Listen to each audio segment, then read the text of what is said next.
Page 46, activité 1. Comparer les nombres décimaux. Premièrement, comparer les nombres 54,1 et 16,875. Expliquez la réponse.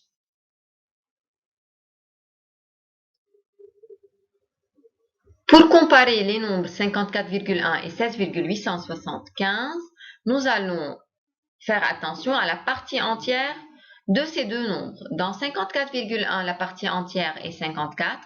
Dans 16,875, la partie entière est 16. On constate que, puisque 54 est supérieur à 16, alors le nombre 54,1 sera supérieur à 16,875.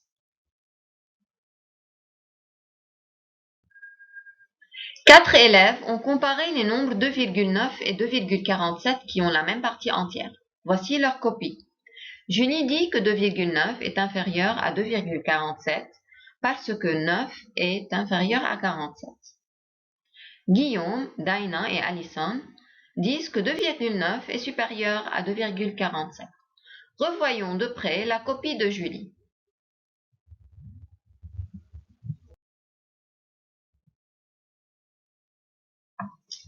Julie a-t-elle raison? Non, pas du tout, car 2,9, c'est aussi 2,90. Lorsque je prolonge la partie décimale de 2,9, j'aurai 2,90, et alors 2,90 est bien supérieur à 2,47. Je peux dire aussi que dans 2,9, le chiffre des dixièmes est 9, et dans 2,47, le chiffre des dixièmes est 4. Comme le 9 est supérieur au 4, donc automatiquement on constate que 2,9 est supérieur à 2,47.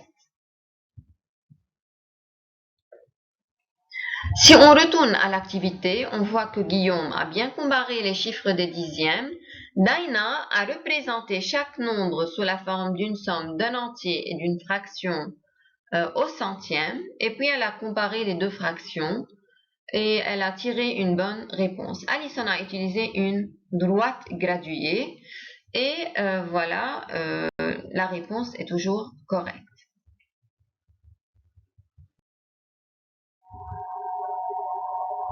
En conclusion, pour comparer les nombres décimaux, on peut utiliser plusieurs méthodes. La comparaison chiffre à chiffre, ou en utilisant une décomposition, ou aussi en utilisant une demi-droite graduée.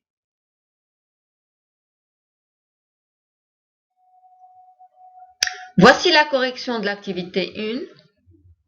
Veuillez corriger votre travail sur le cahier de maths et merci beaucoup pour votre attention. À bientôt.